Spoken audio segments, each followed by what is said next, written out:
like this. Watch. I found myself at a gothic banquet hosted by bats. The ambiance was eerie, with chandeliers casting shadows and haunting melodies playing. Yeah. Bats flitted about, their red eyes studying every guest. As the evening grew darker, a sense of unease settled in. Excusing myself early, I left the spooky soiree. Vampires, omir bats, night creatures always did. It's like adorable shining ambiance or something. Yeah. Send that to me. Send me.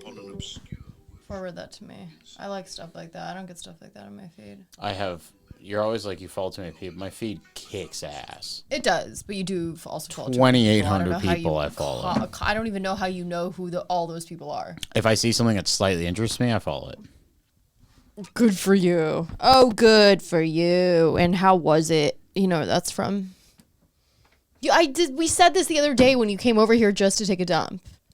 Hold on. And I told you what it was. Hold on. We've also fucking hold on, dude. I shouldn't have to hold on. Wait. You know what? I shouldn't have to hold on. And how was it? Good for you. It was and something how that was I wasn't it? that familiar with. And what yes, you were. We watched the whole video. You bro, it's like crazy. What is it? I'm gonna do it one more time, and it's gonna trigger your memory. Oh, good for you. And how was it? How was it? I don't know, dude. Just Christian Bale, bro. On-set freak out. Oh yeah. Iconic. It wasn't. I always think. Iconic. Well, here's the thing. That throws me off. Legend That throws me shit. off because it wasn't a movie. I was thinking a movie. I got a big old jug of coffee. Yeah, he's about to probably take another dump and then claim he's never done that here. No, that was a bad one. That was honestly Sean the most, came that over was, here that was at the 3 rudest. a.m. That was the unannounced. rudest That was so terrible. That was borderline. And then you accused me of always wanting a challenge. I love gaslighting. It was crazy, dude. He came over here. I'm sitting there half asleep on the couch. It's 3 a.m. Okay, Two completely separate incidences. But yes, continue. Okay, I'm. Ida challenges me. No. Yeah. I don't not challenge. This is the same night. You said I was. Okay, this is what happens, right? I'm enjoying my night. You give I'll give the truth, right? My side, which is the truth. So I'm sitting here at home, 3 a.m. I'm like half asleep. Okay. Yeah. I just took I'm asleep. I took like an L-theanine. I'm ready to go to bed. Then the boys roll in. And then I hear a knock at the door, but not just any knock. It's John's knock. John has a. Wait. I go. Which I like. It's good. Yeah. It's like, I know, it's me. I know it's you. I go shaving a haircut, too short, and then you go, fuck. 3 a.m. though?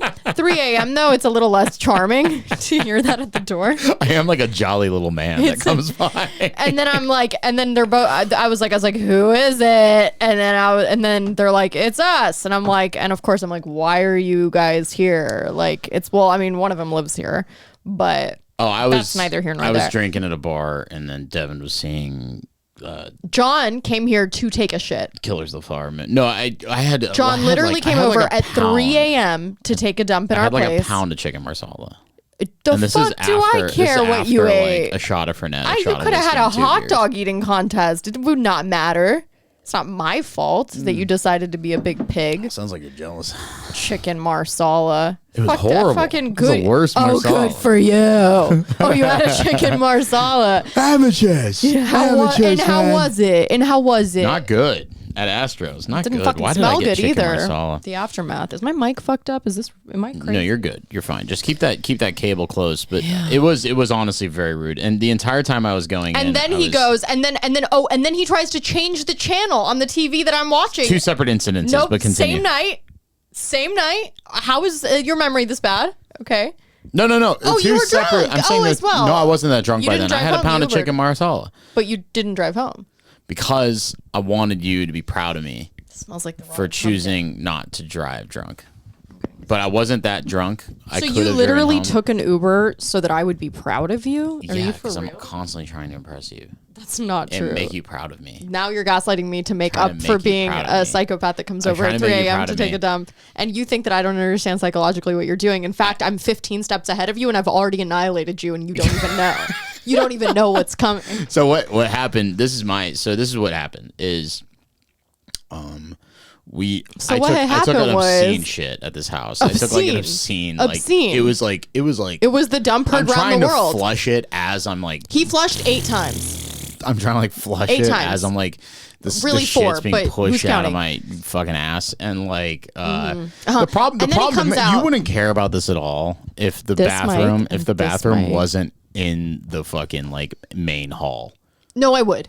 You would not. If the bathroom was way at the other end of the house. Here's the thing. If there was John's, who wants if to you had debate two bathrooms. hypotheticals? Who wants to debate hypotheticals? That's not the reality we live in, John. We live in a reality Ida where we lives have in one a bathroom. fucking shitty house. It's in the living room. It's the shittiest house. And the living room is the size of a shoebox. Let me just explain them to you. For them, if you're sitting on the couch, right, there's a waft that comes. There's very little ventilation here, by the way, as well. So we have to create our own ventilation. Most places in LA don't have air conditioning, right? Yeah, so I get out of the have a bathroom. unit. We have a unit, but I say as soon as you come out of there, you better close the fucking door like it's like there's a monster coming out, because there's a proverbial monster. It's his shit. To have a chat.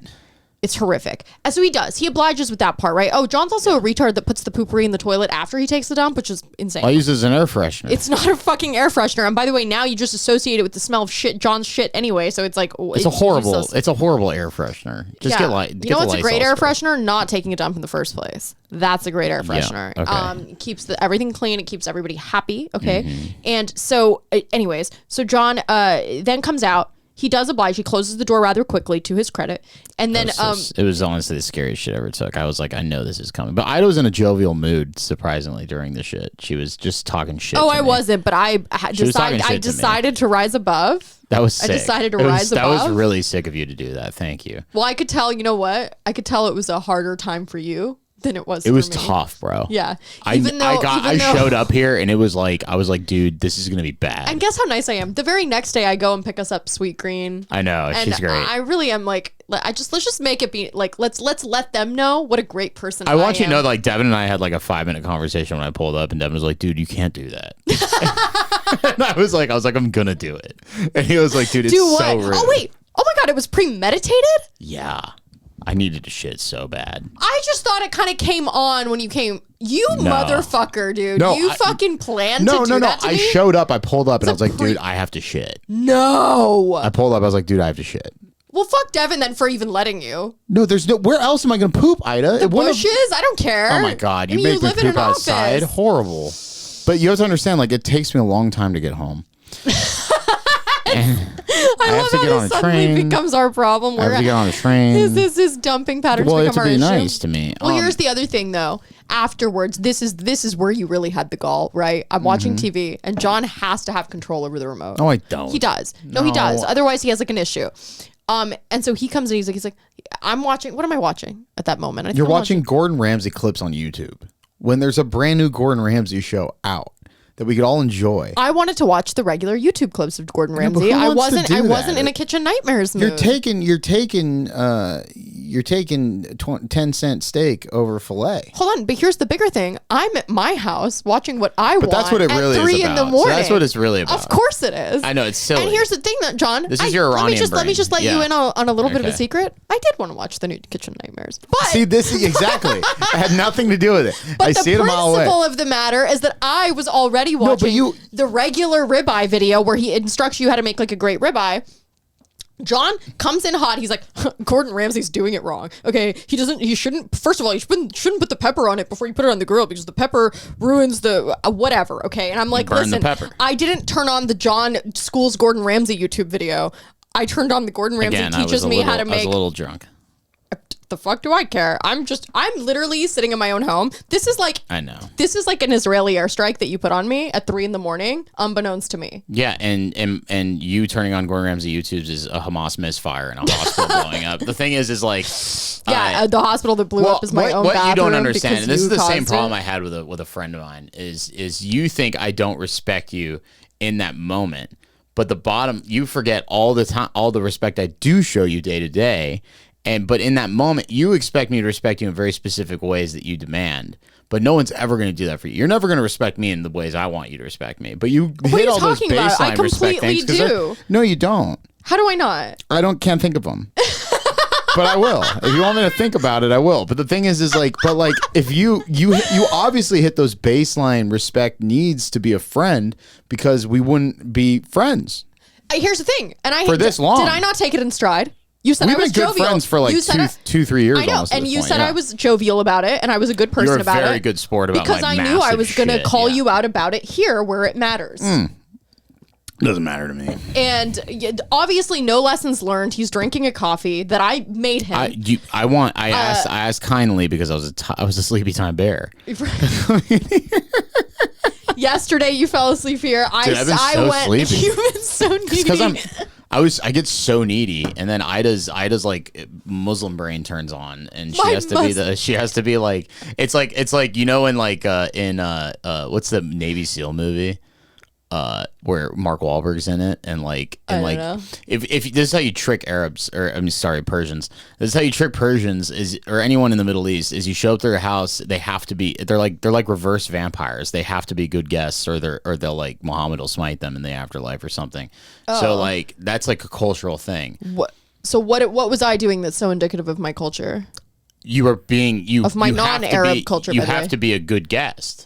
But I'm not the guest. So if I text Ida like, hey, please, like, can you make me coffee? I'm tired. Like, you will make coffee. That's a good thing. You're a good friend. I would do it for you. Yeah. I would do it for you. Yeah. But I think it's more like culturally ingrained in you because I'm racist. Okay, but it's also culturally ingrained in me to not call you out when you take a shit and to be graceful about it. But I do that because we're on that level where like, yeah, you can call me out. Your shits are undeniably the worst of all time. I come from a long line of big shitters. Of missiles in your intestines, whatever's happening in there. There's a lot of chicken marsala. I really don't want to know. It just was like really bad. And then he comes out and then has the audacity to tell me to change the channel. And it was me and Devin, to be fair. Okay, but you started it, and then he. I didn't start it. He started it. Yeah, you did. You wanted the sticks. You wanted the remote. Devin, of course, is going to take your side on that. Okay. Yeah, because Devin knows I'm going to turn on baller shit. And I did want to watch Kitchen Nightmares, but that was besides the point because I was already watching. But why don't you just enjoy? Because you'd already terrorized too much of my night, so I had to stand my ground somewhere. If you were watching anything but Gordon Ramsay's clips on YouTube, I wouldn't have said anything. If I was watching anything else, you would have found a reason to find something else to put on other than what I was watching, and that's true. No, that's fact, John. No, John. No, John. If you're watching like a documentary on like JFK, I would just sat there and take it. You would have talked through it and then said, "Oh, we should watch this YouTube video." because I'm a jolly man and we like to talk. I would have, that's what would have happened is I would have sat down and go, why can't we just talk? I would have sat down. It's every time. I come over here to like enjoy you guys. I don't. Why can't we just fucking talk? Yeah. Listen, it's if you weren't funny and entertaining and adorable, it would be horrifically unbearable. But I think the more weight you have all these redeeming qualities, and yes, you are a bit. It's more endearing. It is, and it's harder to be mad at you the fatter you are. I know, it's really tough, dude. The fatter I am. But I'm losing it, bad boy. I'm losing it. I'm on a good mean streak the last 2 days. We're going to keep it going for another 2 months. You know what? And by the way, not only did I take your shit in stride, I fucking the next day offered to go pick us up healthy food. Yeah, and you were trying to eat some other shit that was bad for you, and I was like, "What was I trying to eat?" You were trying to go with Devin to go get something else, and I was like, "Okay, you guys can go, or you can make a good decision and have a salad." And you did. You had the salad. Yeah, and it was great. It was a good salad. Sweet Greens is good. I didn't know that Sweet Greens also. Do you know they own the Water Grill? What? Downtown. I didn't know that. Same company. Weird. Pretty sure. Sweet Green, I like them as a company a lot, and I've had great experiences there, and I have kind of been sleeping on it because Devin lied and said it's like overrated, but I'm going to stop listening to him because he's wrong about a lot of restaurants. Devin does a thing where he'll show up to a place, love it, he'll love it so much. Devin will be like, this restaurant's amazing, I love it so much, and then you'll go 3 more times, and by the 3rd time you go, he'll go, this place sucks. It fell off. This place sucks. Yeah, I know. And it's one of those most annoying contrarian things. He doesn't do it with stuff he likes, like art-wise. He does it with restaurants and it's ridiculous. But the problem is what that does is slowly eliminates options that you have. Totally. And also you find out that those are actually great options and you like them, and he's always complaining about the portions. I'm like, it's LA, dude. People eat like birds. Like, what do you expect the portions to be? Also, Devin's like thrifty. for me, I am too, but like for me, a portion is like a bird's nest. Yeah, I don't mind it to be a smaller portion. It can't be like nothing. If it's a small portion, but it better be fucking quality. delicious. Yeah, it better be fucking to good. To me, quality over quantity, always, always, always. Yeah. And that goes for everything. We went to Casabianca. That goes for who follows me on socials. That goes for what I put in my body. Apparently not, because you got some weird stalkers following you on Instagram that you're just reposting all day. I have some good people following me. I don't have that many followers, but again, like I said, it's the quality. It's okay. I have guys that are angry that I shit in your toilet. Like people I don't know. For like, real? Yeah. That's so like nice. one of my biggest Gang, haters. gang. One of my biggest haters on like Hell on, yeah. like, social media is like, how dare he shit in Ida's toilet, which is absolutely Thank you. psychotic. No, but thank that you. guy, Though. that guy to would whoever literally, you are, thank you. I guarantee that guy would like lick my shit out of your toilet if it meant he can like be within 20 feet of you. But Very benevolent. Yeah, retarded. But what were we talking about before your night terrors? Yeah, there was that guy that I was like, is that guy gonna kill me? Why don't we do like some? You were gonna. We have some like stuff. spooky vibe the next couple episodes. Yeah, we'll put the pumpkin in the frame. Let's get. I really want to carve another one because are we? Oh, dude, we had. Okay, yeah, John carved a great pumpkin, and of course we left it here. If that falls on the roadcaster, our life is over. Yeah, that's kind of an unbalanced pumpkin. It's like my head. It's giving me a fear of. It's okay. Giving fear. It's giving unstable. Do you know the history of jack-o'-lanterns? Leaning tower, huh? So, do you know the history of jack-o'-lanterns? No. So the term jack-o'-lantern, yeah. So what happened was, it's an ancient Irish myth, and there was a man, and I think his name was like Thrifty Jack, and basically he was an alcoholic, and he was at a pub one day, and he summoned the devil to the pub, and the devil showed up, and he convinced the devil to turn himself into a coin, and then he'll pay for their drinks with the coin the devil turns himself into.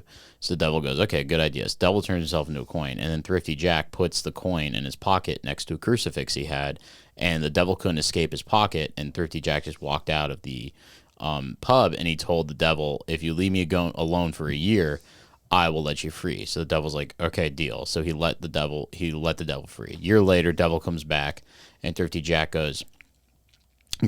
convinces him to climb a tree, and then the devil goes, Thrifty Jack is like, let's meet on top of this tree, and then the devil goes to the top of the tree, and then Thrifty Jack jumps to the bottom, and then carves a crucifix in the bark of the tree, and the devil couldn't get off the tree, and he said, hey, I'll let you down if you leave me alone for 10 years. And the devil's like, all right, whatever. So 10 years go by, like 7 years go by, and then Thrifty Jack dies.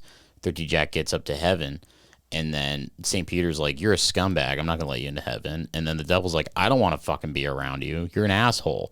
So the devil basically said, okay, you're going to wander the world as a lost soul, and I'm only going to give you a single piece of coal to light your way. Well, a single burning ember to light your way. So then Thrifty Jack wanders when he got put the devil back cut off the water, the electricity, and the yeah, he cut off the water, electricity. Yeah, so when he went off to this plane, he put the piece of coal the devil gave him into a squash, and then he wanders around with the thing, and that's how they became jack-o'-lanterns. Oh, very cute. Gotta be honest, I lost you like halfway through that, but I saw an re-listen Instagram reel about it. It was really cool. A cute little nostalgic.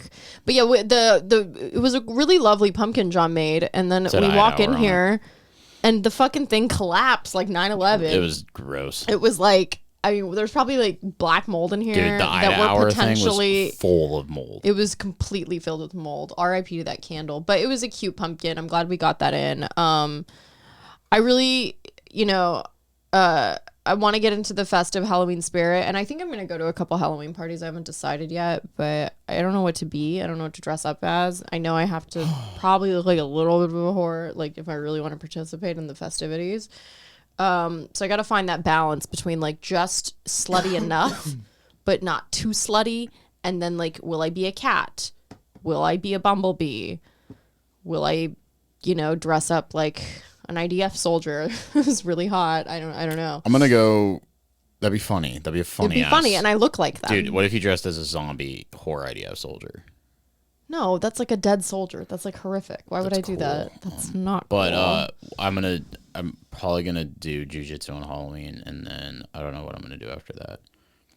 You are so strange. You're going to do jujitsu on Halloween. 10-round Tuesdays, baby. I'm going to go 10 rounds, 6-minute rounds. I'm going to do 60 minutes. John's got to get his head bashed in on All Hallows Eve. Yeah, I'm going to get choked out. It's going to be the spookiest thing that happens. Wow. Yeah, your fucking wet dream. Need to get back in there, bud. Yeah, whatever. But so yeah, our pumpkin had fallen over, and so we had to like figure out how to discard this like moldy pumpkin. Ida does not do well in emergency scenarios. No, I do great in emergency situations. I don't do great. Get it together. I don't do great in like gross situations, such as like shitting, such as moldy pumpkins, so such as if one of us was injured, asbestos. No, I mean if you're like bleeding everywhere, you think no. Say I get stabbed by Jason Voorhees and I'm like squirting blood everywhere. You're gonna be like, nah! I would help. You would not plug my I would hole. help. You would not plug my hole. You would not plug the artery. You wouldn't be able to You're pinch an goddamn artery. right. I would not plug your hole. You're lucky, dude. You'd be lucky to plug my hole, dude. No, you wouldn't pinch my artery. Oh my god. wouldn't be able to I stop would get the a bleeding. tourniquet and I'd wear gloves. I wouldn't try. I'd wear Yeah, you'd have to gloves. go get gloves. You would It's definitely. so annoying. Ida goes, bleed she's out like, by oh the my time god. Yeah, I'm like fucking turning blue, and Ida's just like, I gotta get the dish gloves. But Ida, for some reason, Yeah, the it's plan true. was to scoot the pumpkin into a bag, and like I'm ready to scoot this pumpkin. I There's just not didn't. much I to didn't it. want to get pumpkin on me. Well, listen, Moldy pumpkin. you may gotta break a few eggs to sue make an me? omelet. You're gonna get it on you. I Did you didn't. get it on you? No, I didn't. Because I handled Because it I was perfectly. cautious. I was cautious, and yes. You Well, did. she was holding the bag with one hand. I was like, let go of the. No, she's holding the bag with two hands, but she had another bag in her hands. Like, let go of the other bag. Just hold the bag steady. We figured it out. Yeah. Okay, it came to a good resolution. All right. You're gonna talk about some alien skiff, some shit. Oh, I guess Grush got the skiff. What's That's the it. skiff again? The skiff I is keep a thinking you're saying confidential. spliff, and I like it fucks. I me. honestly didn't look into it too much. I sent you. Okay, so let's see. What was the? And don't forget, we still have to do the night terror thing because we're not done with that. Oh yeah, we'll talk about spooky night terrors. New interview with Grush. He learned that these beings may not be friendly, indifferent to us at best. He says. These beings. He also suggests that they belong to groups or species which may, in some cases, dislike each other. No shit. Grush Why would they predicts not that much like more will be us? revealed soon within a year, he hopes. What's he's saying that they're pretty much enemies? it. He's starting this off by saying they're literally our enemies. What? I assume some sort of intergalactic truce has been made to leave us alone until we advance their level or something. But I welcome don't to know. Galactic Federation, dog. I refuse We're to gonna be in think there, that dude. they're I'm enemies gonna before. fucking kill an alien. Okay, we've done this before. That's crazy. That's like Lindsey Graham saying he wants to bomb Iran, which is, by the way, very much think on the way- table. way more based War than with bombing Iran, Iran. very much on the table. I told myself I'm not going to get into the. Yeah, we're gonna news and take a the break from updates Israel, and the- Gaza. I've just had enough. I've Yeah. done fucking 4 hours on Israel Gaza. If that's not enough for It's people, gotten I worse. really Look don't it know. up. It has gotten worse. I mean, Little worse. some people are saying like, oh, you got to keep talking about it. I'm like, what for the next 10 years? The fuck? I mean, what Yeah. do I look like? Some sort of military expert to you 70-year guys? war. Like, I can barely handle like pumpkins fucking, molding. Yeah. I think I'm going to sit here and talk about maimed soldiers and fucking, dead kids. Mm-hmm. Fucking think again. I will talk about it. But, give me a break first. I do want to talk about Iran and stuff too at some point. I should just do like a whole Iran episode, but that will ensure that I'll never get to go back there, which is all but certain They anyway. don't care about you. Yes, they do. It's Just not about show me. up. It's not just me. It's literally it's any American citizen going there is in danger. I guarantee I could show up And to most Iran. American citizens going there are not on YouTube. I know it's a small following, but they will fuck with anybody. I bet I can go there with the Simpsons shirt that says Ayatollah asshole on it and fucking show up and they'll be like, hey. Yeah, you're a white guy. Yeah. You would be fine. I'll say I'm Turkmeni. Look at me though. They would fucking sell me to one of the Ayatollahs and I would like be I wouldn't let that happen. I'd buy you first. I'd be like, listen. Yeah, John's gonna really step in. I'd be like, listen. John's gonna show up at the Many Iranian goats. embassy that doesn't exist. Many You'd have to go to goats. the Afghani one in DC. I'm going to go to the Afghani in D.C. I'm going to go many goats for Ida. I'm going Right. to pull in with a bunch of fucking camels and Yeah. shit. And I'm going to pull in with camels and gold and jewels. And you know who loves America even more than Iran, huh? Who? Afghanis. The Afghanis. Well, the Afghanis are fucking, I guess like the Afghanis are kind of like, I remember I was watching Afghani people are cool. they're sick, but And they're they're seen very as good like, looking a lot of the they're times. they're like Arab hillbillies. Like I guess I was watching these like immigrant trains. They're these, like Arkansas videos. Arabs. Yeah, they're like Arkansas know? Arabs. I was watching this like immigrant like video when all the open borders in Germany was happening, and like there was like groups of like Arab people from all these different countries in the Middle East going to Germany, and like one guy was like, if one more fucking Afghani throws a fucking rock at a truck, I'm gonna kick his fucking ass. And it was great. They're all hating on Afghanis because they're all hillbillies. You don't want to know what the real cause of war, like what the real Well, results. Persians are high elves. Afghanis are orcs. True. Yeah, I want to show you. You know that famous Afghani girl that got pictured with the gorgeous eyes, and it's like this really. She's not that good looking in real life. Well, that it was real life. I'm just saying that was She had a case of the angles. that was before war took over her country. Oh, what does she and look now? Afghani woman. Her eyes have been blown out. They swelled up and popped like Arnold Schwarzenegger in Total Recall. God damn it. Yeah, they don't age well Just there. no, it's not that they don't age well. They've been bombed to fucking. I mean, are you kid to smithereens? I mean, how do you expect anyone to do well in these conditions? You think they have med spas there for the women to go do microneedling? You know, no one's microneedling. I mean, well, she was just known for. She must have been like 14 when that photo was taken, right? Something. That's a little girl. Young. But you look at her stunning eyes as she got older, and she looks like a witch. John. Tell me that doesn't look like a spooky witch.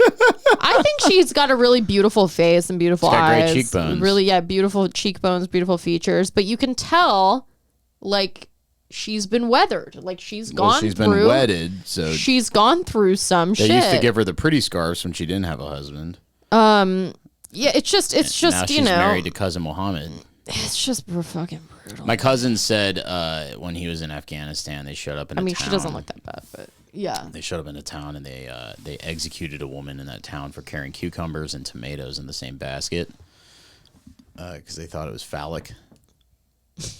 Come on. Yeah. I don't buy that.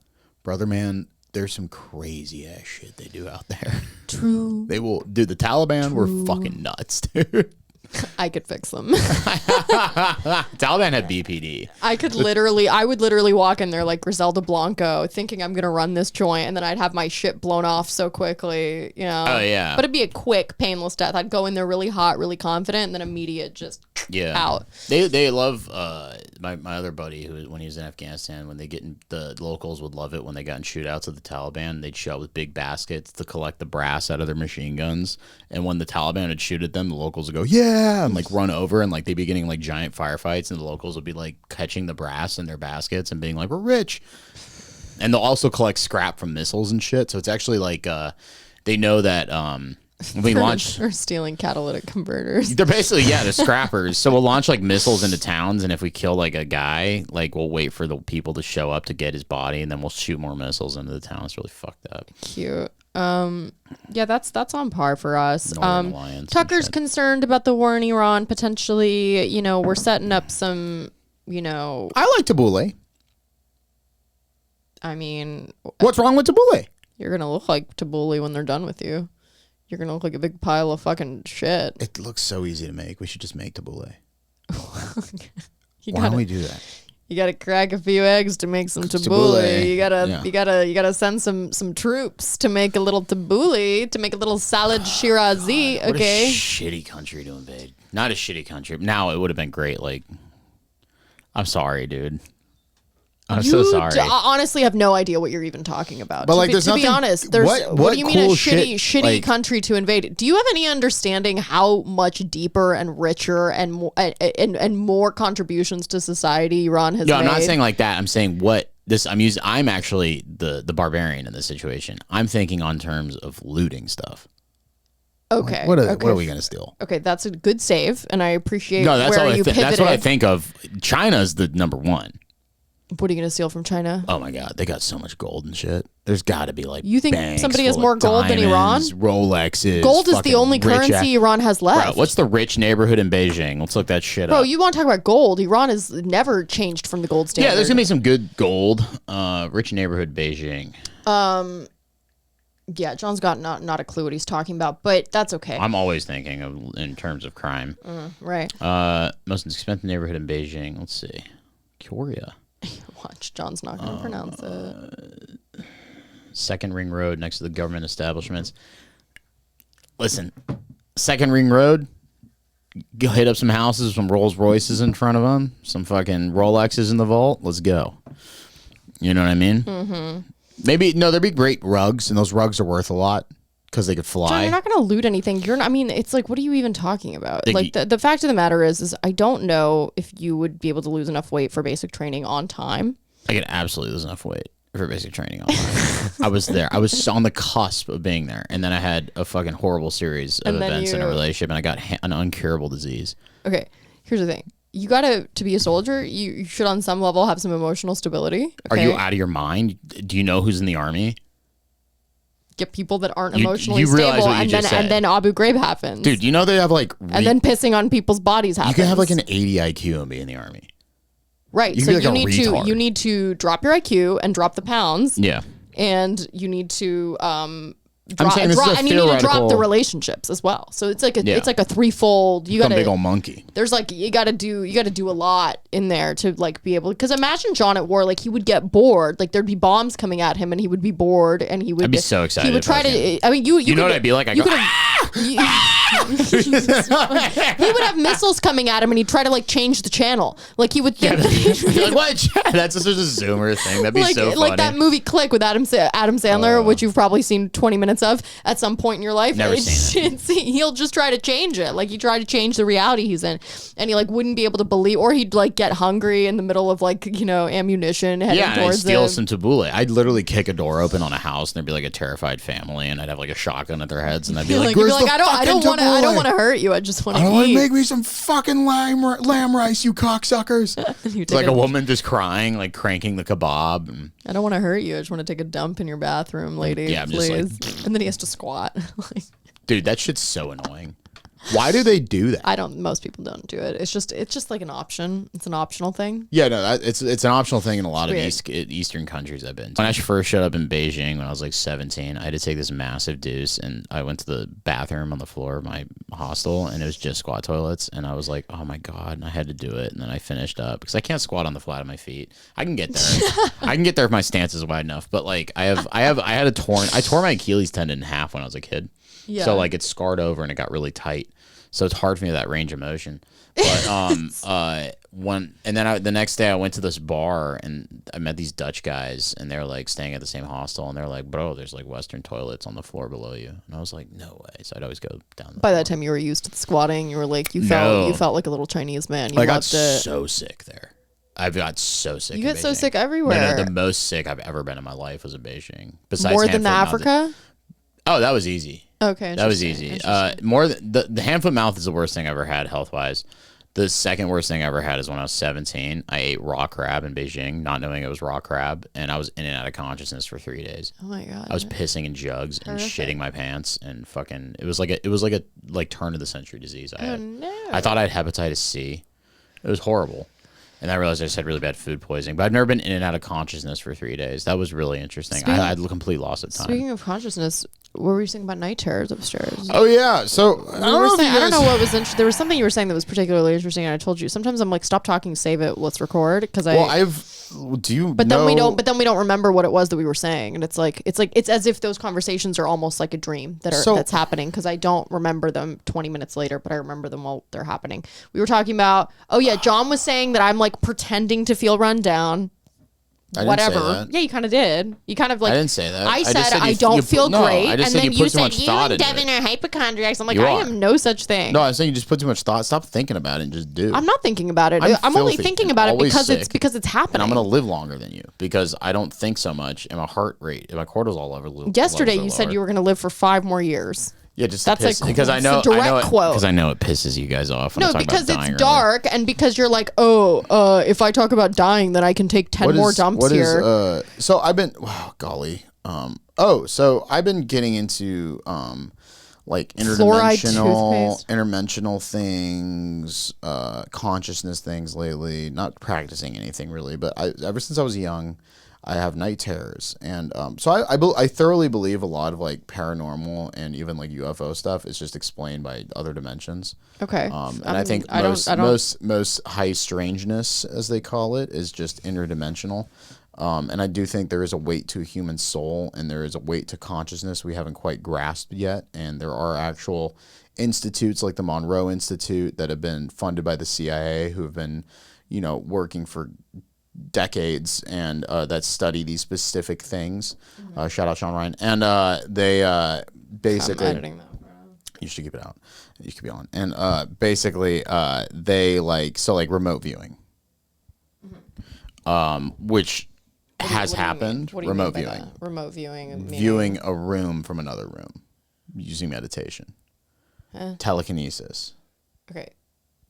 You mean telepathy? Telekinesis would be to move something with your mind. Yeah, people. There was a study. Telepathy is. There was like a study done by the CIA in the 70s where a guy was able to move like the head of a match through a piece of You know film what I with his showed you, mind. right? Speaking of all of this, remember? Let's get kooky. Let's get really. Well, I'm going to bring this. I'm going to double back on night I'm going to terrors. find. I'm going to double back on night terrors. But ever since I was young, I had I had night terrors where my level of consciousness, if anyone's unfamiliar with it, it's essentially being awake while dreaming, because your body is awake but your mind is asleep. So like, isn't that just usually, lucid dreaming? No, lucid dreaming is when you're in full control of your dream. Right. You're full control Which of your I don't actions. even know if that's real. So I've done it. Accidentally. I had one friend I met again in Africa. I had a guy I met in Africa who was in Mexico City as on a football scholarship by football I mean like soccer. And he was from Arizona. He was a Latino guy, and he was at like the University of Mexico City or some shit. And they're like one of the premier experts on lucid dreaming was one of the psych professors there, and he took him under his wing. And the guy, like, for the next year would do these deep meditations and attempt to lucid dream. And he told me about his experiences and stuff and how, like, these little tricks he could do in the dream.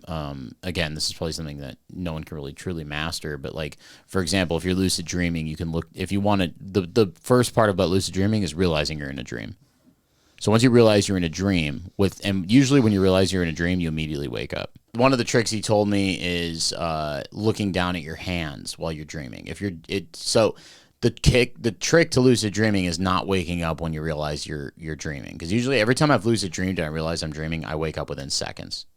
Right. So then how do you not wake up? So there's almost like a what's that Higgs boson thing or whatever? Like there's like certain things only exist when they're observed. Like certain atoms or only exist when they're observed. I think that translates somewhat into lucid dreaming. Like once you have consciousness of something, you're gone. But I think when you do dream, I think there is a there's a plane you enter. And so he would look at his hands, and if his hands were missing, he was lucid dreaming. He would try to turn on a light switch. He'd try to find a light switch, and if he turned it on and nothing happened, he'd realize he was in a dream. He'd try to look at his own reflection in a dream. If you can't see your reflection, you're in a dream. Those things would wake him up, and then he'd be able to completely be lucid in the dream. And then he said his next goal after that would be to fly. And he said, so I've had one dream where I was flying, but he said that was what I've always wanted to do, is be able to fly. So he would then attempt to fly, and he said he had one dream he was able to do it. This is after a year of meditation and hardcore working on this. But anyways, so I've had lucid dreams, semi-lucid dreams, where like I'm aware. The lucid dreams are really fun. But more importantly is I've had night terrors where I think like the plane you enter when you're dreaming spills into reality. So like night terrors are terrifying. Night terrors are stressing, dude. It is a walk. Usually I've never had a pleasant night terror. I've never had a night terror where I woke up and there was an angel in my room and they told me everything was going to be okay. Every night terror I've ever had has been an absolutely terrifying experience for me. I remember the good dreams I have almost always because they are so few and far between. And when I have them, they are like utterly blissful. It's like amazing. Once I had a dream that I was like dating Shia LaBeouf. It didn't get herpes. I had the gayest dream ever last night. Of course you did. Who dreamed? Robert Pattinson. Oh yeah, I could see that. Not fucking him, but I was staying. I didn't mean to interrupt. Were you just ogling at him? No, I was in a fucking like big house. I had to be in a big house as like his handler for like a fucking week. Oh, his handler. It's like his handler for like a fucking week, and I make sure he wasn't getting into trouble. I'm in this house, and the entire time he's making advances on me. And I'm like, it's making me uncomfortable. I'm like, dude, you gotta like chill. Did you say, oh no, Robert? But he's like, not only that, he's like a psycho dickhead. And like, he's a nice guy. And I know, but in this dream, he's a psycho dickhead. And the whole dream was me just kind of trying to avoid him, yet keep an eye on him. Yeah. Because I'm his handler. While also fucking him. And jerking off while watching him play the piano and things. There was one part of the dream I distinctly remember where he was playing the piano. And I was just like, yeah. It was really spooky. He was like the Phantom of the Opera. But and you were the Christine. I was Christine. Where in the world? I love that fucking play. I saw it live. Did you? Oh my god, it was great. They had the chandelier go down and everything. It was wonderful. And I remember at that, my theater teacher, took all of us to the play. He was like, "If you guys throw M&Ms off this fucking balcony," because we had like it wasn't balcony. It was like the shittiest seating in the theater. He's like, "If you throw M&Ms, it'll penetrate an old woman. It can penetrate an old woman's skull." Oh. And that's how he kept us throwing M&Ms. He was like, "You can kill someone if you throw a Skittle off this balcony." And so you tried to. All of us believed him. We were like, "Dude, we better not do that. Dude. Imagine if we got that's booked hilarious. For murder." Imagine the teacher that gets away with that and like thinks. Oh, we were just silly that's bullies. awesome. Check this out. Let me see this. What is this? So you want to talk about Read some real kooky shit. I think we talked about this once very briefly on another episode on the Patreon, but it's a little fucked. It's a little crazy. It says, so this is a guy called Bob Beckwith, right? He talked about time travel, which I think Robert Beckwith invented. There's two Bob Beckwiths. There's the Bob Beckwith who George Bush talked to because he was one of the first responders during 9/11, and then he became famous because George Bush like gave him a hug or something, or like let him stay on stage. There's that Bob Beckwith. And then there's this Bob Beckwith who has done research into, telekinesis, time travel, etc. I think the inventor of Delta Force was Robert Beckwith. I don't know.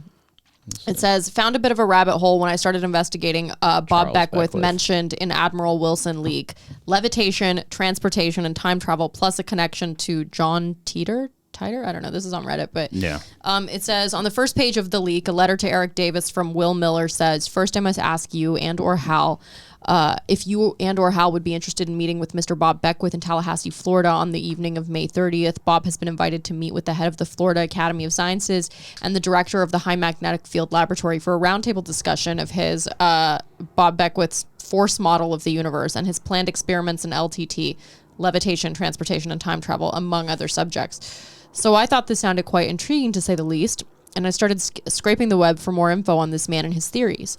I searched DuckDuckGo for the force model of the universe Beckwith, but after much investigation, this didn't come back with any promising results. So then I tried force model of the universe Robert Beckwith, and the results were quite a bit more productive. Is this maybe what you're talking about, Robert? I don't know. So I'm not sure, but I know the Monroe Institute is a very interesting website if you want to visit that after this. Okay, particularly the first one. It was a link to the old science forum from back in 2013 with a guy who was similarly asking if anyone had heard of this Robert Beckwith guy. And the forum post had links to papers and patents written by the man that were hosted on the website of the company called Beckwith Electric out of Largo, Florida. All the links were redirected to a not found page on the Beckwith Electric website, so I decided to check the web archiving sites for any traces that could be found. 3 of the documents were archived, but the one on levitation, transportation, and time travel, the one on the one on the force theory of the universe, and some others were not to be found. What was archived was a patent for superconducting carbon 12 atomic strings and methods of manufacturers of cables, paralleling strings. If any science brains are out there, please explain this to me. An interesting read that touches on some of his theories that contain more interesting anecdotes concerning teleporting U.S. naval minesweeping vessels. A paper titled Hypothesis, Superatoms, Neutrinos and Extraterrestrials, which, though far more speculative, seems somehow even more intriguing. And finally, one called Patent whatever. This one contained a summary of Beckwith's force theory of the universe. None of the archiving sites had the copy of the LTT or force theory of any universe PDFs, unfortunately. I also found numerous patents of Bob Beckwith on free patents online that deal with wireless technology, electrical engineering, and even neutrinos. I don't know what that is. Neutrinos, yeah. So it keeps going, but like I remember looking at one of these documents and being like, "What?" So by time travel, they're talking about not so much like traveling in time, but predicting the future. So they've done these studies that have been they've run studies where people can predict things that could happen like seconds from like not so much what you think like an event, but more like what card am I pulling? Mm-hmm. What card am I going to pull next? And like there have been studies where certain atoms are only exist when observed. And I think like the CIA has been funny. Go to the Monroe Institute website. Hold on. What is this? We're trying to talk about Bob Beckwith for a second. I didn't know you had more. Oh, there's a lot more. This guy's he's fucking created levitation, dude. This guy's levitating, bro. I can levitate. I mean, it's like I can levitate a turd right in your toilet. This particularly, though, is these are the papers. There's one that he did. Oh my god. Silly Billy. Okay, what is the Monroe Institute? The Monroe Institute is it is the pool. It is a CIA-funded institute based around meditation and the study of consciousness and remote viewing and stuff like that. And that is the pool from which I believe the CIA drafts and recruits its psychic warriors. Jesus. Yeah. Like the men who stare at goats shit.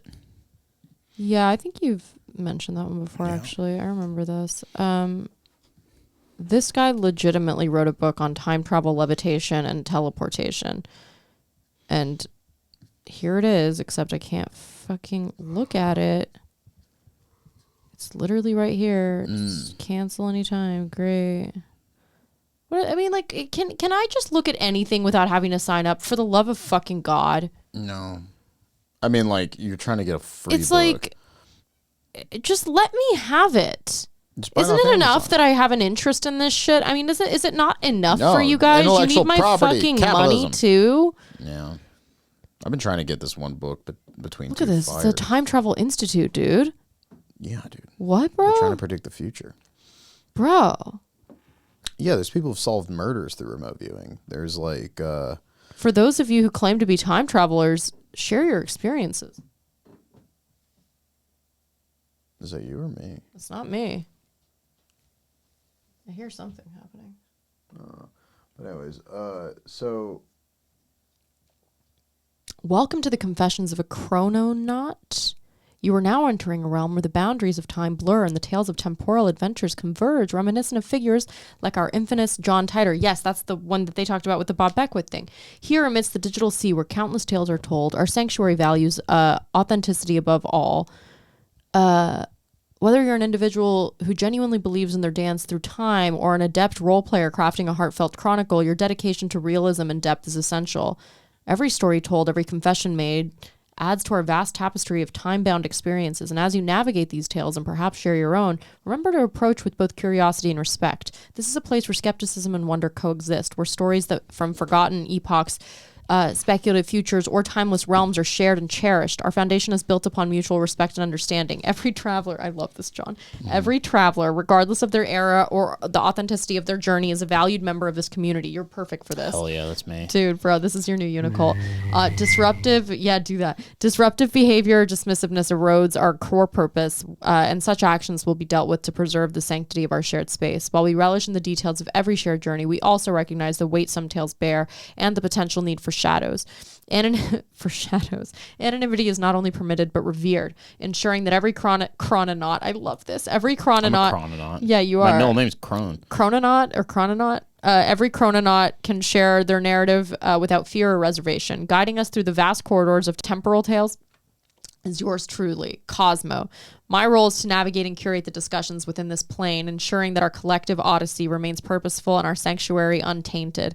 So as you embark on this unparalleled journey, embrace every tale with discernment and wonder. Here at Confessions of a Chrononaut, you're not merely a member, but a keeper of time's myriad secrets. Together, let's explore, confess, and revel in the mysteries that time unfolds. That was really beautifully written, honestly. Yeah, and this nerds is can just write. and this is just some random fucking forum online from the Time Travel Institute. So, what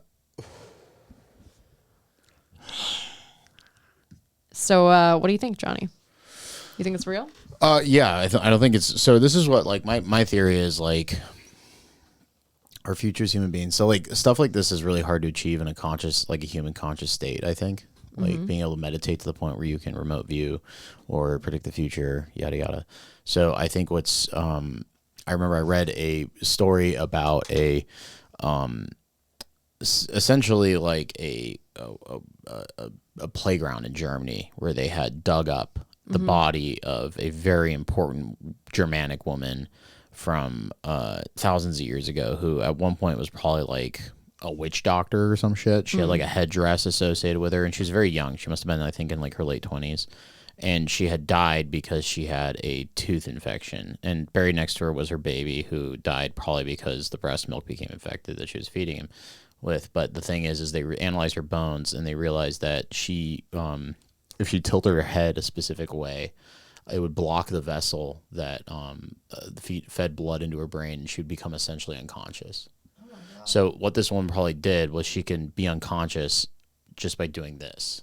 And then what she probably saw in that unconscious state, or what she predicted, that was her magic.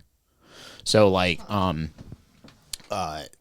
when you're dreaming, you're in a very different mind state. You're in a very different level of consciousness. Yeah. You go somewhere, dude. You go when you somewhere. dream, you go somewhere. You're not here. You're not here. And, you're in another realm, and I refuse to believe that it's just because nobody has a fucking explanation for it. When you're on psilocybin, when you're on drugs, like that guy who tried to crash the plane. By the way, there's a lot of fucking psychedelic drugs that are like really common that we don't even fuck with anymore. That like it could be used. Like there's like the Viking berserker drug. It was like a root that they would use that makes you like hallucinate, but it makes you overheat and it makes you incredibly aggressive. Like, there's a lot of psychedelic drugs that, like, we don't use because they're not, like, fun. I see. You know? But, like, they knew these things back then. They knew every fucking plant, every fucking root. They were much more advanced than us. I remember when I was in Africa, I was working with people with HIV, and there were local witch doctors in Africa who could actually use, like, roots and things they found to, like, literally mitigate the effects of HIV. Just by using natural things they found in the soil. Well, it's funny how many things you could cure through natural means but nobody makes a buck that way. So. Yeah, exactly. So we just ignore. But I think the future of this is going to be kind of like, Neuralink, things like that. I think the ability to enter a meditative. I mean, imagine if you could just turn on dreams. Imagine if you're just waking here and you could just turn on a dream state. And who says we're not in one right now? Exactly. Imagine we're not in a simulation. But the thing is like, imagine if, these people who are trying to be remote viewers, instead of having to meditate for hours upon hours before they attempt to remote view, they could just turn that level on immediately. And I think that's the future. That's going to be a weird kind of, and eventually what's going to happen is people will be able to control machinery using that consciousness state, because there are electrodes firing in your brain. There is science to consciousness. There are things happening. It's I think weird. that's what these UFOs, these aliens have mastered. It's extremely weird. I mean, that like this guy is in our boundless realms of digital infinity, where temporal threads intertwine in a timeless ballet. I had sworn an eternal pact to never again tamper with ancient runes. Rune magic is very interesting. What is that? What is an ancient rune? Certain characters and sigils carry power with them, like in Nordic runes. Things like that. I think it's kind of bullshit, but like if you think about are you John Titor? If you think about like monks back in the day, they would like walk in ruins and stuff. And oh my god, this is Art Bell, bro. Isn't that the guy that you were showing us the other day? John Titor is Art Bell. No, like, wait. Oh my god. What? Oh my god. It's so weird that you just brought this up the other day, and through my own levitation. Art Bell. That's right. Fucking. But check this out. Okay, so look at this. What does it say? Are we uncovering a mystery like the Da Vinci Code? John Titor is a pseudonym for Art Bell. Did it just move? You did. You moved it. Do you have a digital switcher right there? I don't know. Well, it's on the right now. Anyways. Okay, so it says John Titor and Time Travel O are pseudonyms used on the Time Travel Institute and Art Bell's post-to-post forums during 2000 and 2001 by a poster claimed to be an American military time traveler from 2036. Oh, this is an important guy. He's become an internet legend to the point where he has a Wikipedia article about him. Yeah, and he's not even, it's a pseudonym. It's Art Bell's post-to-post forums. Interesting. And so Art Bell's coast-to-coast forums, he probably would post on them because it's where he would find like-minded people. Look at that guy. He looks like such a legend. Art Bell. He kicks fucking ass. Oh, he's died. Yeah, he died. Sad. Okay, so coming to you from the high desert. Titor made numerous predictions regarding calamitous events in 2004 and beyond, including a nuclear war. Inconsistencies in his explanations, the uniform inaccuracy of his predictions, and private investigators' findings all led to the general impression that the entire episode was an elaborate hoax. Well, I don't buy that either. 2000, not on its face. Some people are good at this, some people aren't. Yeah, if it ends up being that's the case, but I just never take anybody's word for it. I just don't think you can predict in the future that far. A 2009 investigation concluded that Titor was likely the creation of Larry Haber, a Florida entertainment lawyer, along with his brother John Rick Haber, a computer scientist. Okay, I guess they figured out who it was. The first post using John Titor's military symbol appeared on the Time Travel Institute forums on November 2nd, 2000 under the username Time Travel O. Okay, the post discussed time travel in general, the first one being 6-part descriptions of the components required for a working time machine and responses to questions from other posters about how such a machine might work. These early posts tended to be short. A second thread was also made due to shortcomings of the forum software used at the time. So I guess they figured out it's not real. A lot of stuff. The New Republic did an entire article about it from several internet forum posters who claim to be time travelers. I mean, shit could be fucking real. You don't know. It's like, I doubt it, but you know, he although he frequently invoked the many worlds interpretation of quantum mechanics, whereby events from his timeline may differ from our own, Titer also said the differences would be minimal. As such, some have interpreted his descriptions of his timeline as predictions and have compared them with actual historical events that have occurred since Titer's final post in 2001. So I guess that kind of invalidates much of what he claimed. But it's interesting that this guy, still in 2023, this Cosmo man from the Time Travel Institute, is still talking about John Titer as though he's like some god, some mythical mystery. well, some people believe in him. Look up the Monroe Institute. Go to the website. You'll love this.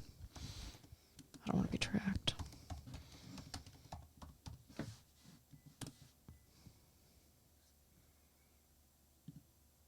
Experimental expanded consciousness. Our guided programs use sound technology to empower your journey of self-discovery. Mm-hmm. Shall we begin our journey? This is all CIA stuff. I was thinking we should both sign up for one of the digital online classes that Monroe offers. Fuck out of here! You want me to pay $80? That's not. You're such. It's $80 to expand your consciousness. You think I'm going to pay the CIA a cent? That's a. My tax dollars fund this shit. You should fucking pay me to read this or to participate. That's a goddamn steal. It's part of the op to think that because you're paying, you're actually receiving a product. Introduction to Beyond Meditation. Fuck yeah. They have some classes that are like $400. Experience a profound exploration of human consciousness. Hey, you could get a job. Based on Robert A. Monroe's groundbreaking Gateway Voyage, this program will guide you through the experience of expanded states of consciousness. You will be introduced to hemisync, which is, I don't know what that is, but I guess it's copyrighted. And to the first powerful 2 focus levels. This is some Scientology ass shit. Let me tell you. That's like what this very much is, that vibe. Experience a new and deeper level of relaxation. Participate in exercises that take you to a deep state of relaxation we call Focus 10. Body asleep, mind awake. Fuck yeah, brother. That's what my night terrors are. Using verbally guided audio supported exercise, you will quickly and effortlessly experience a deep meditative state, normally only attained after many years of meditative practice. Connect with a profound inner wisdom and a deeper understanding. Experience Focus 12, the state of expanded awareness. How is that any different than the first thing we don't know? Where you may ask for guidance and messages. This shit's legit, guys. You will practice removing all physical distractions, so you are better able to perceive in the state of expanded awareness. Receive and understand 5 important messages awaiting you in the far reaches of your awareness. Why 5? Why not 6? Who the fuck are you? Anyway, learn powerful tools to investigate, explore, and access guidance. These are all buzzwords. This is Teal Swan, fucking with a better writer. This guy, one of the dudes who founded this, remote viewed a. Stop saying remote viewed like we just know that that's real. Do we? Well, he remote viewed a Soviet submarine that the U.S. government didn't know existed yet. He told the location where the submarine was, and he drew diagrams of what the submarine looked like and the internals of it. How the fuck would he put it was the largest submarine ever made. Well, who put it there? The Soviet fucking Union. He was in the United States and he remote viewed a submarine in Soviet waters. He's a Soviet spy. Someone must have told him. Yeah, sure. But I think the obvious choice. Why would they leak a weapon they want to keep hidden to the United States? Why did the Soviets also have Lee Harvey Oswald? The Soviets also have their own fucking remote viewing programs and shit, and the Chinese do too. I'm sure we have some fucking underground shit that we're not talking about. We're doing psychic warfare, and we're going to become the newest psychonauts, Ida. So sign up for the $80 program. I'm a chrononaut. Excuse me. I'm a psychonaut. I'm a psyker. Yeah, whatever. I'm going to show up here with my hair is going to grow back, and it's going to be spiked. And I'm gonna have tubes coming out of my skull. You're gonna look like the alien from The Thing. Yeah, I'm just gonna be a head with spider legs that are mechanical, and I'm gonna just hang out in that corner and talk on the podcast. And take dumps. And take shits. I have no need for shits or no need to eat because I have an ambiotic sac that feeds me apple juice into my brain. So this is beyond meditation. Then there's connecting with your guides. Do they have videos? I really hope they have videos. Yeah, I wonder. Like, do we have any how are you advertising yourself? Like our purpose. Go on YouTube. See what go to YouTube and look at Monroe Institute. The Monroe Institute is a world leader in human consciousness exploration. We'll look at that in a second. Here we go. Founded in the early 1970s as an educational and research organization by Robert A. Monroe, our experimental programs are offered on our main campus in Faber, Virginia, USA, as well as 12 additional countries and online. Using specially designed binaural beat audio guided technology originally developed by Bob Monroe, you will learn valuable tools to explore, navigate, and use non-physical aspects of your own higher consciousness. Join the tens of thousands of people who have attended our retreats and awaken your consciousness to discover a new, more compassionate perspective about yourself and others, what and who you are, and why you are here. We know the answers. We're the CIA. Let's see. This kicks ass. You are dreaming now. Nice funk. This is so spooky. It's so fucking spooky. Happy Halloween, guys. All Hallows Eve. He made many TV and radio appearances to discuss his life's work. This is really cool, actually. This is kind of a vibe. This very important question. What is an out-of-the-body experience? Fuck yeah. What is it? Well, They better let us show this. described as a state of consciousness, awareness, that does not depend on physical sensory input. True. Meaning it is acting separate and apart from your physical body. That's what happens to me when I dump out. Recent studies indicated that 25% of John has a population metaphysical in the experience United every time he States takes a shit. remembers having at least one spontaneous out-of-body experience. There's been a lot of scientific discussion as to what that is, and our religions have given it a name too. But basically, you are able to exercise facsimiles is the best word of the sensory input that you have in the physical sense, in the physical continuity, as it were. So if you can think of that you are perceiving and separate and apart from this physical mechanism that provides you with this input, you're able to see, for example, and you're able to hear. That out-of-body consciousness, as it were, is able to be, well, let's say 2 inches away from the physical. That's me, or dude. if you want to put it at the extreme, Whoa.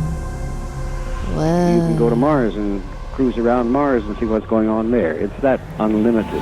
Fuck yeah, dude. Now, there are those who would refer to this as the astral body. Would that be a good term to use here? Well, we don't like it, and the reason we don't like it is because it has sort of an occult connotation to it, in the sense that it was used in a time sort of prior to the scientific model that we attempt to follow. So we way back in the early 60s came up with the OB, out-of-body. Say I become a Monroe Institute expert, right? I drop like $2,000 and I take all the classes. I graduate from the Monroe Institute, and then I go to the Scientology Center. I was going to say, you basically are in the Sea Org at that point. No, Sea Org can't touch Monroe Institute. I bet they're like Sea Org doesn't have like CIA sisters funding, dude. So I show up. Not that we right? know of. I go to the Sea Org. I sit down and I go, I know where Miskovich's wife is. Yeah.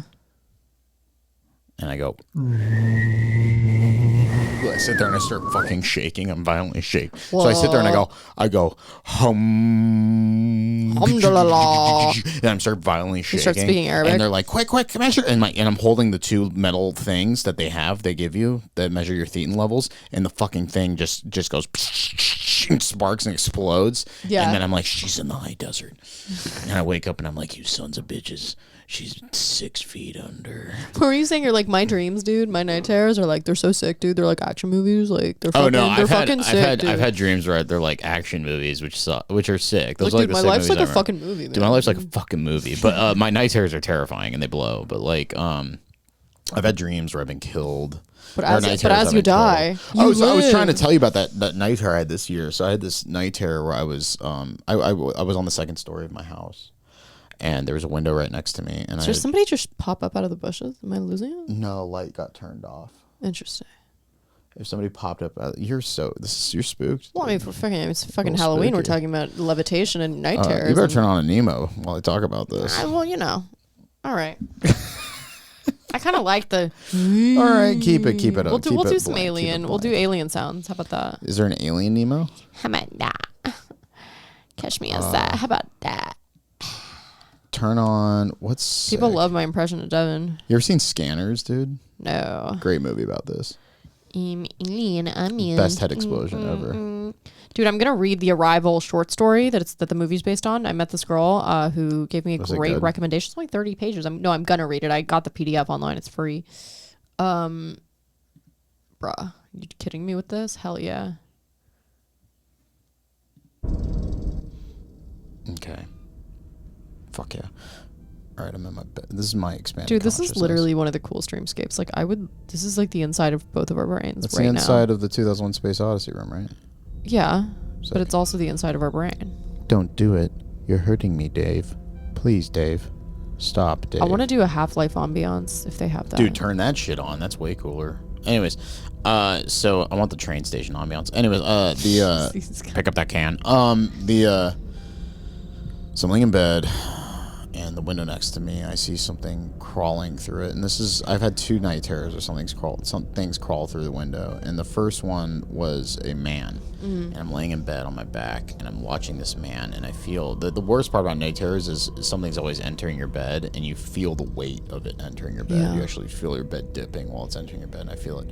And this man starts crawling on top of me, and he pulls his cock out. I'm just kidding. He pulls a knife out, and he starts stabbing Robert Pattinson. me. It's Robert Pattinson. He starts stabbing me, and I feel the blade going into my body, and it's cold, and then and then I don't feel it anymore because it's hot because of my blood, and I start feeling liquid pooling around in the sheets around me, and I'm like, I'm bleeding to death, and I can't do anything about it. And this man stabs me. I'm being murdered, and it was really scary. And but the thing is that night terrors, they always slowly fade out for me, and then you have to turn your light on and like hang out for like 30 minutes, or else you'll just keep having night terrors. If you try to go to bed after a night terror, you keep having night terrors. So like do you do dream journals? Do you journal your dreams? I do a I know mental it's like log. lame, but it's good to do. But so I woke up and I could still feel the blood in my bed, the liquid, and I thought I'd pissed myself, but it just slowly disappeared and my bed was dry. You probably did piss yourself. Probably dried by the time you woke up. Why would it be dry? I've pissed my bed before. But anyways, there was another one where I had like this like inhuman cat, this like big panther entered the same window. It was like that was me. It had very sharp claws, and I could feel its claws pressing up against my skin, and like it was really scary, and it was growling at me.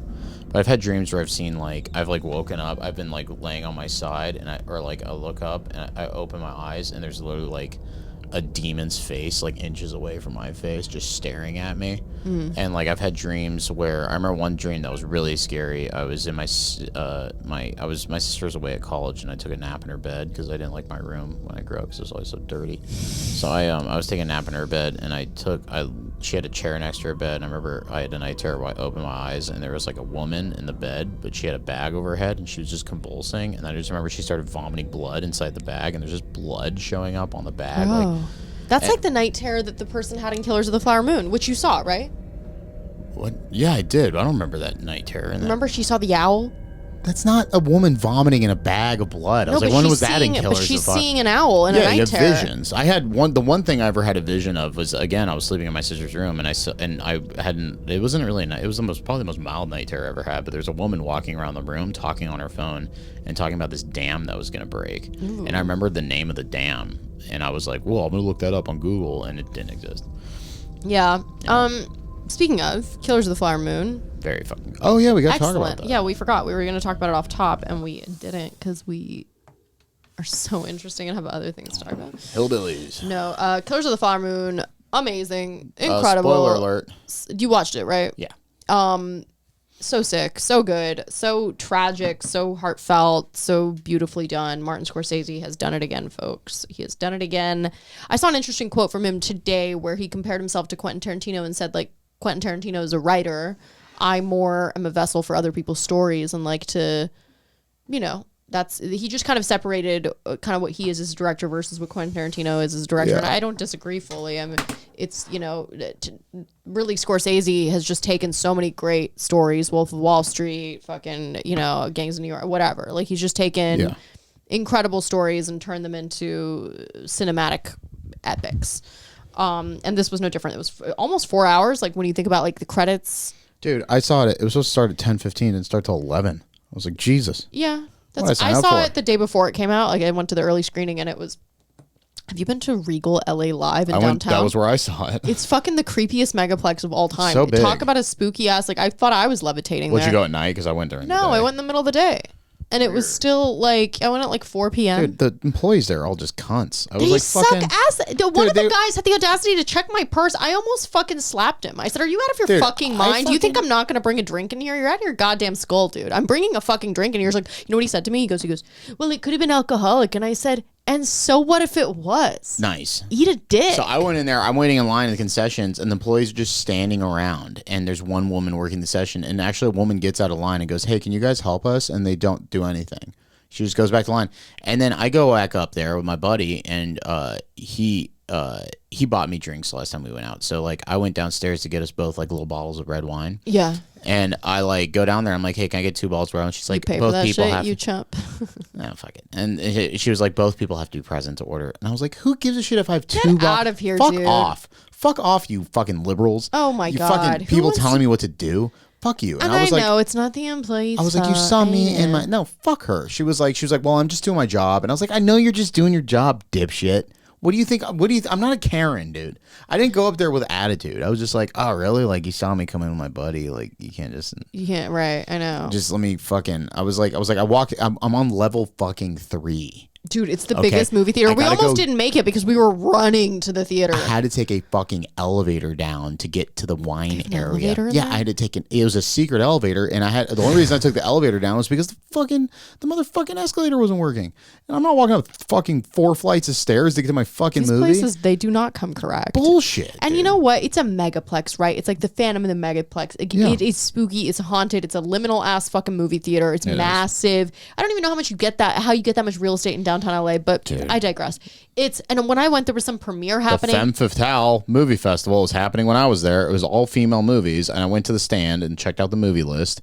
One of them was called "Thank You for Your Cervix." Maybe I literally looked at the people running the fucking the movie festival, and I was like, "Thank you for your cervix. Thank you for And I smoking. went, "Very good. Yeah. I went, very good, Very guys. good. Wonderful. Good job, women. Yeah. Thank you for your cervix. Fuck you. That better be a one of them was just called Period. that better be a And that's on dystopian. Period.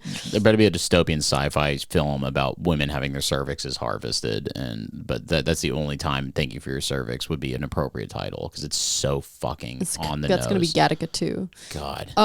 It really that movie theater leaves a lot to be desired. It's a little. I like how big it is, and I like how many screens there are, and I like the fact that a movie theater like that exists. But it's like a movie theater like that. You know what I don't like? I don't like going upstairs. And there's another like kiosk for food. What are those called? Concession There's another concession stand up top, but it's haunted. You could tell it hasn't been That's all updated. dark. Hasn't There's been updated cobwebs. since the 80s. There's like a guy getting sucked off by a bear in it, like The Shining. Yeah, there's like a skeleton at the bottom, dude. It's really fucking a fucking moldy ass pumpkin sitting there. It's really crazy, and it's like very sparsely filled with people, but it's huge. No one's keeping it up to date. None of the Yeah, because employees movies are give dying, a fuck. baby. Megaplexes aren't going to be around for much longer. And it's just a really cool theater, but it's impossible to get in there. You have to pay fucking. If you get your ticket validated, it's good for 4 hours. But the fact that I'm sitting there I was like freaking out because this is a 4-hour-long movie, and I'm like, what am I gonna have to pay $40 for parking? Yeah, dude. At the Are Alamo you Draft really House, gonna do that to me? $40 for parking. Are you shitting me at Not the Alamo? kidding you. Alamo Draft House in Texas rocks. I just take the train, just walk it. I walked to LA Live from the 7th Street exit, and it's like 3 blocks. Oh, I was not going to walk around that area. Even though the Ritz-Carlton is there, it's still That's the fucking nicer sketchy, area, dude. which Like, is that's weird, crazy. which is telling you a Yeah. lot because there's a lot of fucking crazies over there Yeah. too. And downtown LA, it's such a cool area, and it's been not only completely destroyed and obliterated, they don't even make the businesses there nice. So even if you do have money, you're still not incentivized to spend your money there unless you truly are richer than rich. There's because some the great parking pockets. there, There's some great pockets. There's some great bars. There I are, found. There's some but- like great restaurants and shit. I found like the little St. Vincent's Alley with all the Iranians. That kicks ass. I haven't been. So sick. I just don't know like how you park anywhere. All the parking Well, I just garages walk. are. So I don't Yeah, really I'm not park gonna anywhere. I walk. just walk I'm not gonna everywhere. fucking risk it, dude. Because you don't even know. You don't know. I can't imagine just being a woman in that area and just how many times you get sexually harassed daily. When I It's was crazy. at Joey's apartment, I almost walked over to this other area. It was like. It was sketchy walking there, and I was like, I can't. I gotta get an Uber, and I just made. Yeah, you got to be a but it was tough like, bitch down there. bro. It's like you can't you have to have your wits about you, but it's like, even if you have your wits about you, remember that athlete that just got slashed by a homeless person down there? A full-on fucking athlete. I get out of my Uber one night, and there's just a homeless guy standing there holding a screwdriver in his fist. And I was like, I'm getting out. Like, it's fucking go time. And, like, you know, and I just remember when I was at Union Station, that guy was arguing with that guy who had a knife, and it was, like, fucking 45 minutes before the cops got there. So it's like, okay, I'm just gonna have to get a knife. That's just what happens. I actually been looking into buying like different melee weapons. Like I'm gonna buy a blackjack. It's like Today? a piece of leather with a weight in it. I fucking hit a guy in that one. I gotta get a switchblade or something. Dude, today I was at the post office. What happened? As I'm walking in. Sketchy corner. It's Sketchy post office. Yeah, it's whatever. It's the fucking post office, I know. dude. It's the post office. Like, you should be able to just go to the post office. No, I agree. And I walk in, and as I walk in, there's a homeless guy. I'm not joking, sitting out front of there, and you could tell he just did drugs. His nose is fully bleeding. He's got a full slash through the left side of his nose, and it keeps going like this. And he's right in front of the door. And I was like, and I made a game time decision. I'm like, do I walk back to my car right now because this is a threat to me because I have to get very close to him? Or do I just go right past and just hope for the best? And I did. I walked in and it was fine. But he said something to me. I don't know what. I just was like quickly. He's like, bitch, help me. Like I was afraid. Like I'm like afraid of this person. It's scary. It's scary. Yeah. It's fucking scary. And I'm like, I had to go to the post office. I was like, I can't. There is a social. I have to go in. I'm going to be honest with you. There's a social contract I believe in. Young women shouldn't be asked to help in any scenario like that. No, you and not even about helping. Like I shouldn't have to walk by that guy. If you're a young woman, the most you should have to do is call the cops. Like if you're like a young woman, no man should ever ask you for help. It's not socially acceptable. I was alone, so it was like. No, I'm not saying this in your situation. I'm just saying for all the female listeners out there, if some fucking guy approaches you and is like, "Hey, well, help me jumpstart my car." No. Dude, no I was normal guy ever. If I had to jumpstart my car and I saw a young woman, I'm gonna be like, she probably fucking knows fucking what she same fucking thing. does. Yeah, what the fuck? I was at Vaughn's in the parking lot on Sunset. Yeah. And I was just in the parking lot checking my phone. And some guy kept honking, and I didn't know he was honking at me. I thought it was somebody in the parking because I'm parked. So I'm like, whatever. I thought somebody's just having a little whatever. Like, help me move this couch in my van. And I fucking turn around and I see this guy. He's still honking, and the guy's honking at me to roll my window down. And he looked like he was on drugs, but he was in his car. Yeah. So he's not homeless. Did you roll your window down? He has a car. No, I thought about it instinctively. I was about to because I was like, oh, what does he need? Yeah. The Texas in me goes. I'm like, oh. Yeah, you're like, howdy, partner. Yeah, what do you need, buddy? And then as I look at him, he has this demonic look in his eyes, and he's just like telling me to roll my window down, and I was like, oh my god, this is broad daylight. Yeah. And I just fucking gun it. I just fucking out of the parking lot, and I thought he was following me for a second. You should have a 357. You just point at him. Well, he came out too of the parking lot for a second, but I zoomed off, and it was fine. That's how because he was like in the middle of driving and stopped his car next to me, and then as I left, he started to leave, and it freaked me out. That's how Ted Bundy used to get women. If you, I'm gonna be honest with you. My friend Megan at the gas station the other day, same thing, except they used a woman to, you know. I don't victim blame a lot, but don't be fucking naive, okay? It's not socially acceptable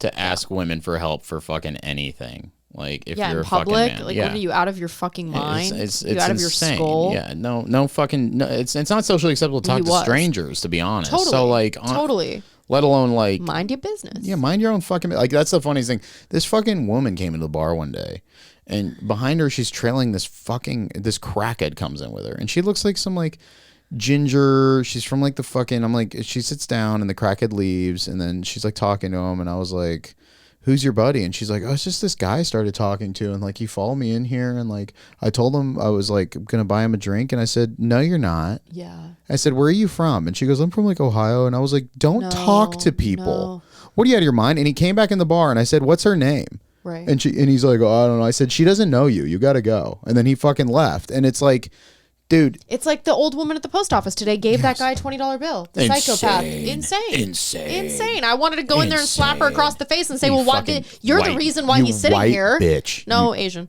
Asian bitch. Was she a hipster? No, she was like a sweet old woman that wanted to help a guy that was falling on hard let her times. do it. But Let her he's do it. taking drugs. He's taking drugs, and you're enabling him to continue to come to this corner where people go to In her head, send their mail every day. she's such an innocent angel. In her head, she's like, he's going to buy soup. Right. I'm like, what are you out of your fucking mind, bitch? This guy's Old gonna ladies shoot get up away. drugs. They're beautiful. $20 They're beautiful, bill. sweet angels. Old ladies. $20 bill.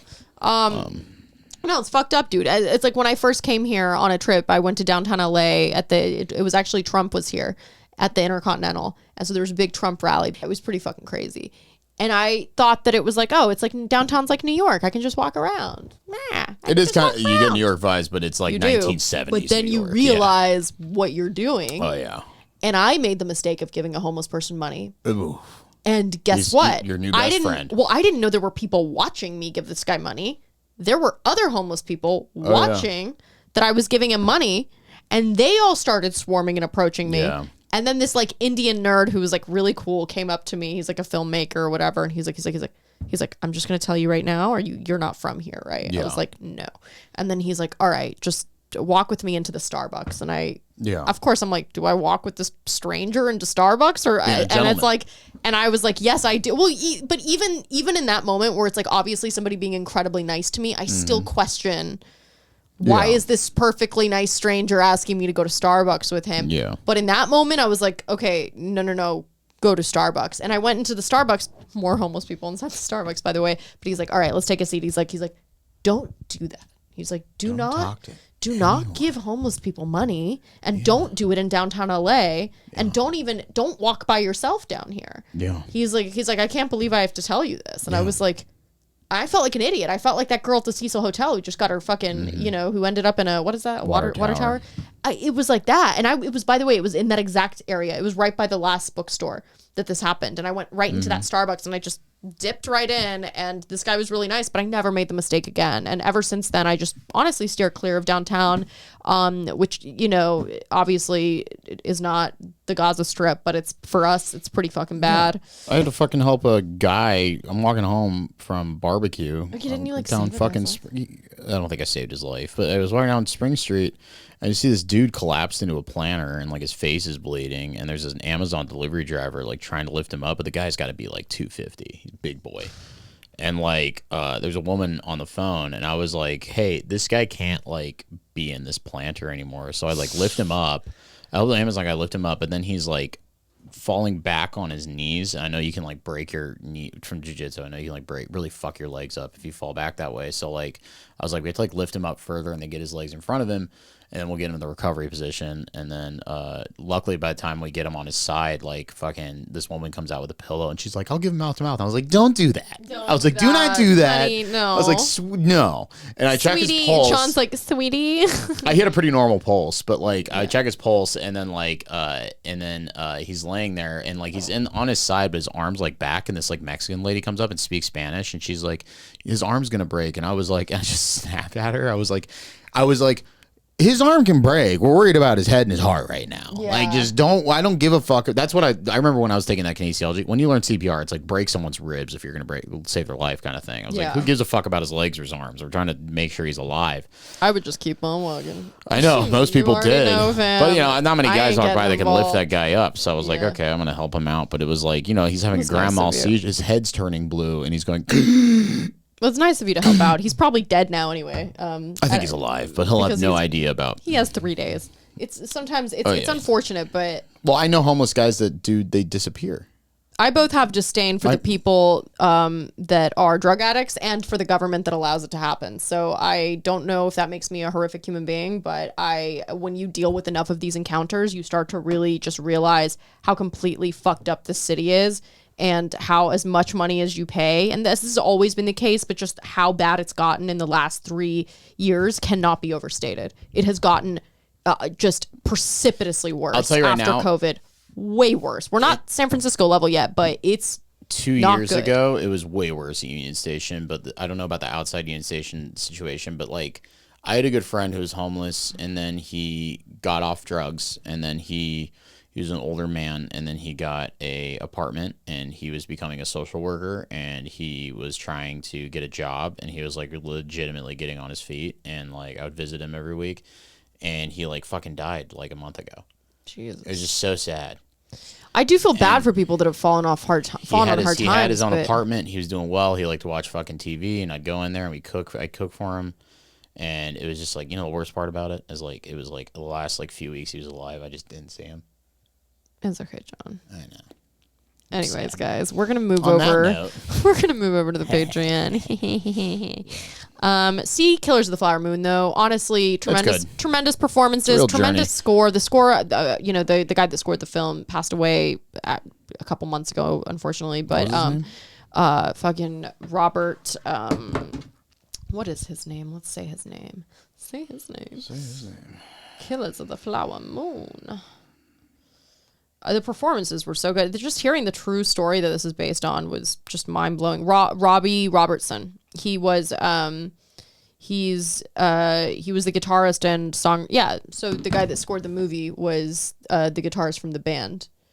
Robbie Robertson, who died. Love him. Yeah, he died, unfortunately, I think like 2 months ago. Yeah, 2 months ago, August 9th. That's probably why so many rock stars are in that fucking movie. Yeah, he scored Raging Bull, King of Comedy, Casino, Gangs, Wolf of Wall Street, Irishman. Scorsese directed The Last Waltz, right? Mm-hmm, so that's probably how they met. Yeah, so he's a big Scorsese collaborator and very, very well-established musician on his own. But the score was really, really tremendous, really well done, really not manipulative in a way that could have very easily happened in a movie like this. Exactly. It wasn't a fucking so Nolan tasteful film. It felt natural. The score was great. Yeah, the score was really, really good. Robert De Niro's performance blew me the fuck away. He's good. I mean, he was such a great sociopath. I mean, a tremendous sociopath. And Leo was just you were able to sympathize for him on some level, even though he was a disgusting scumbag in the film. Most pathetic role I've seen him in. Who? Leo. Oh, like the character? The character was besides Django. That's not true. What was that? Don't Look Up? That's by far the most pathetic role I've ever seen Leo in. The fact that he participated in that Abomination by Adam McKay. Oh, no, I meant like the most pathetic character I've seen him. Oh, totally. Besides Django, where even Django, he was like way less pathetic than this. But yeah. He was an incredibly horrible, psycho, violent racist. But this was him just being a sad person who didn't know how to say no and was greedy. Yeah, that's the real takeaway for me. And Lily Gladstone's performance was just fell in love with her. Phenomenal. Wasn't she just amazing? Beautiful. I mean, just such a zen. Her zen carried through the entire movie. You know what I will say? People are like, do you think it was too long? No, actually, no. I thought The Irishman could have used a little bit more editing. But this movie, every scene was necessary. And in fact, I could have seen more and still not have felt the time go by. I really felt like it was just... every single scene was necessary. And the fact that it's based on a true story makes you just infinitely more invested in what's going on. And then you want to look into it after the fact. And then, of course, I watched like 1,000 roundtables with Scorsese and talking about the roles and all of that. And every single actor, Brendan Fraser killed it. There were a lot of, John Lithgow appearance from my fave. Yeah, this amazing actor showing up like 2 hours into the movie. Exactly. And so you're just kind of like, what a fucking treat, dude. A fucking epic. Sturgill a Scorsese fucking epic. Simpson. Right, dude. And it's Jack White was in it, too. So, not a very good actor, Sturgill, but he did great. I thought everyone. I was watching going, oh man. I thought everyone did phenomenal. And also, you just don't see that. Like, people don't know this story about Native Americans having insane amounts of money during this period of time because of the oil, and then they have white maids and white servants and white people trying to extort them, and successfully so oftentimes. But yeah, it's just a really crazy story, and actually kind of a good metaphor for the Israeli-Palestinian conflict. So cannot recommend enough. And really, truly, you should go see it in theaters. You should go see it in theaters. It's 4 hours. It's just, I know not everybody has time to do that, but it's really one of the best forms of escapism from one of the premier filmmakers of our time. So we are very fortunate to have another film by our guy, Martin Scorsese. All right. We love you very much, guys. Thank you for being here. Patreon.com/The Ida Hour. Join us there. Or be square. Very good. Anything else, Johnny? Nope. All right, guys. Good night. And good luck.